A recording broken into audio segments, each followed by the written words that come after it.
Hello, I'm Helaman Espinosa. And I'm Lee Stolder. Welcome to Stratazine, your source for authentic, curated content for digital and social media professionals.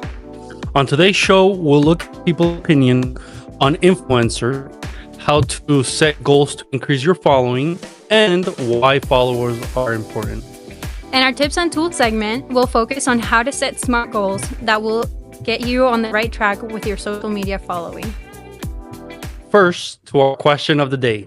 Has there been an overall increase in following on Instagram since TikTok banned? Liz asked the student if the following influencers on Instagram and what got them to follow.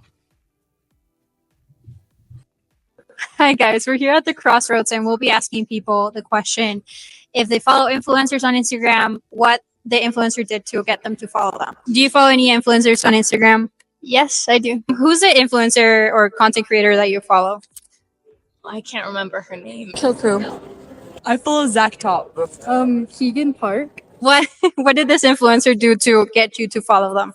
He posts reels on Instagram. Just post reels. Funny content on social media, jokes, funny tricks. They do giveaways. She started a giveaway. So my friends commented my name for the giveaway and I was like, oh, I want that too. So I did the same thing. They just have really good marketing strategies. Okay, thank you. With Stratazine, this is Lise.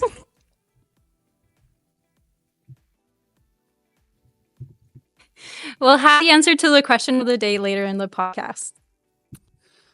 There are many ways to become successful content creator on many different platforms, but why are followers so important on Instagram? Enya will deep dive into why increasing Instagram following is important for small content creators. Hi, my name is Enya. I'm here to talk to you about why it's important to grow your Instagram following as a new content creator. First, it increases traffic to your page. So if we increase the traffic to our page, we also increase the relevance of our brand. And more people are going to want to come because they notice that you are creating something that's valuable to them. Second of all, it builds a community. Communities are important for everyone. And when an Instagram creator creates a community that is safe for people with common interests to come and comment, like, and share their posts of the creator, then it also builds security for those followers as well, and it will also, yet again, increase traffic to your page. Insights, number 3, is insights from followers can help growth. Insights from followers are always good because they may be giving you advice on content to make or stop making, and it may also help your brand grow as a whole. It can help you see your brand from another perspective, also help you to be motivated to create content that is for your community, because that is who you're making it for in the first place.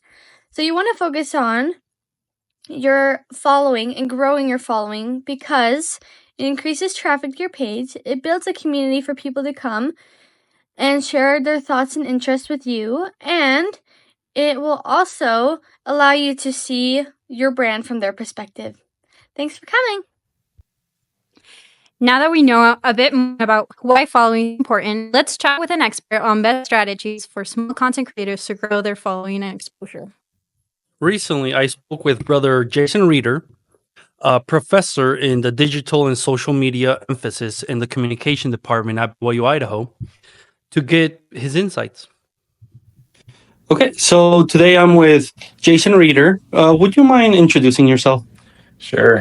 As you said, Jason Reeder. I work in the communication department at BYU Idaho, and I'm just a faculty member here, and I teach primarily within the digital social media emphasis. That's perfect. Thank you so much for this time that you have given us to talk and ask you some questions. Absolutely.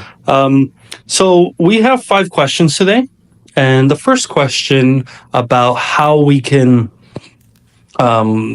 set realistic goals as a new content creator is, what are examples of effective strategies content creators use to attract followers on Instagram?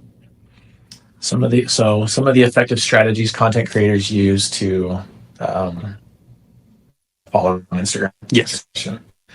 I think one of the key ones is just the type of like the delivery, meaning if you want to get high reach, then you use Reels.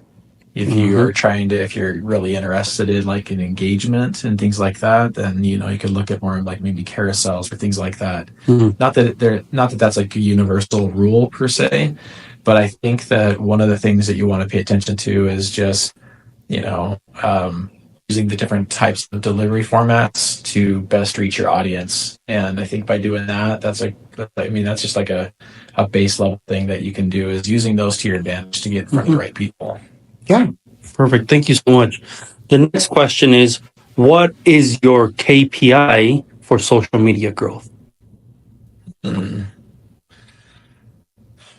think I would say if I'm interested in trying to grow, then my key performance indicator, or the thing that's probably indicating if I'm making progress towards achieving growth, right, is going to be, I'd probably say I would care a lot about reach. And so I would be looking at reach. I'm looking at reach not only with my followers, but I would probably say, what is my non-follower reach looking like? So I'd be looking at that metric specifically. And obviously, the more that I'm able to make content and create content that's getting in front of my non-followers, that's going to indicate that I have a more likely to grow. Perfect. Does that make sense? Yeah. So I'd be caring a lot about my KPI would be getting myself in front of more non-followers, and how am I doing in that progress that way. That's amazing. Perfect.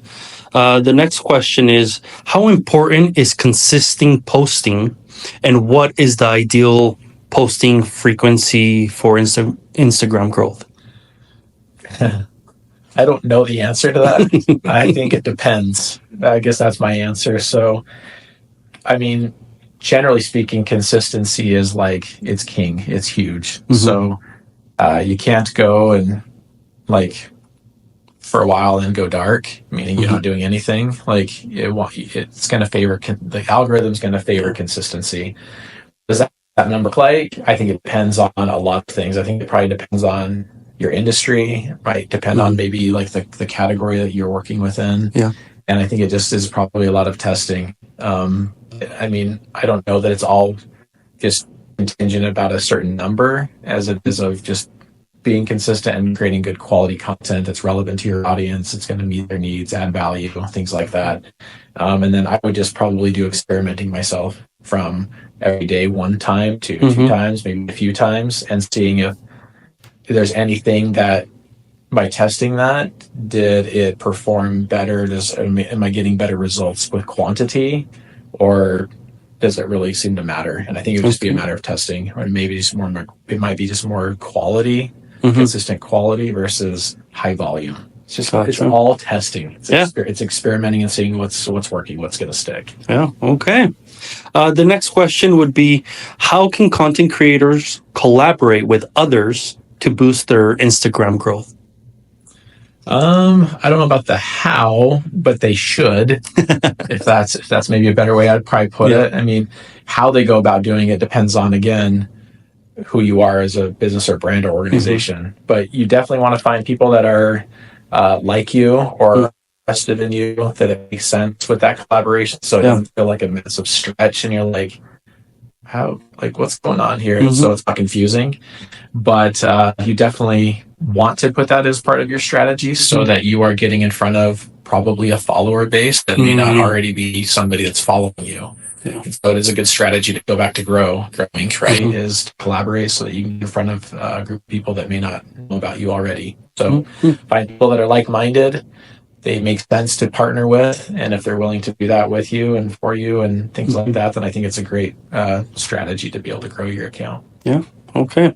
And the last question, what can small content creators do to increase engagement on their Instagram growth? That's the golden question. That's what everybody's probably seeking and looking for. And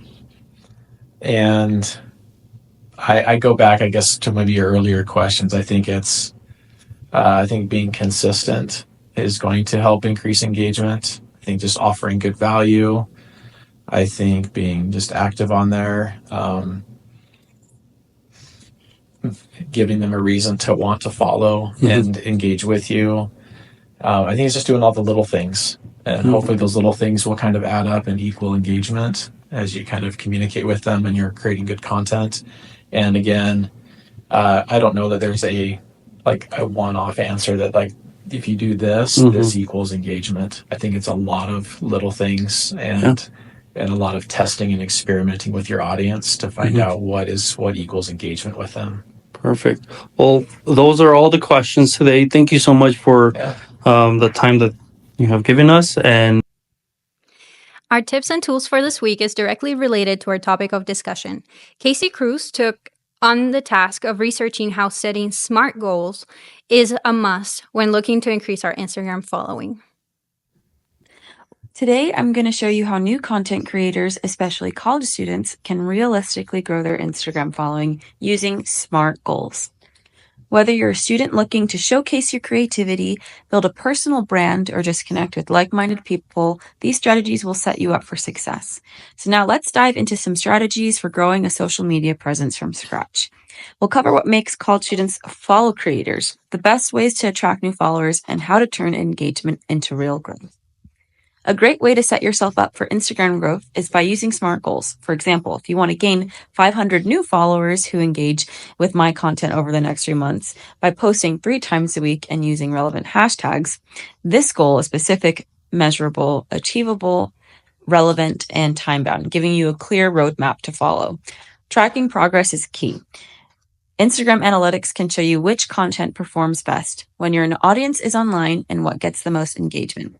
Make sure to check your stats regularly and adjust your content strategy based on what's working. High-quality visuals are also crucial for engagement. Tools like Canva make it easy to create stunning content that resonates with your audience. Another tip is to stay consistent with your posting schedule. College students follow creators who regularly show up in their feeds, and so posting at least 3 to 5 times per week at peak engagement hours helps build momentum and keep you on your audience's radar. Leverage trends and hashtags to boost visibility. Research hashtags for your target audience and use them to incorporate them in your post. Also, engage with other content creators by commenting on their posts and collaborating on reels or stories. Now that's it for today's episode. Remember, set realistic goals, track your progress, and stay consistent. Next time, we'll dive into how to brand yourself according to your niche. So stay tuned for more tips on growing your Instagram presence. back to the question of the day. Has there been an overall increase in Instagram following after the TikTok ban? The answer is yes. Data from Digiday indicates some increase of content creation on Instagram Reels following the temporary ban, as well as followers and engagement increasing on Reels. That's all for the episode of Stratesign. Coming up in our next episode, the topic will be how to brand yourself according to your niche.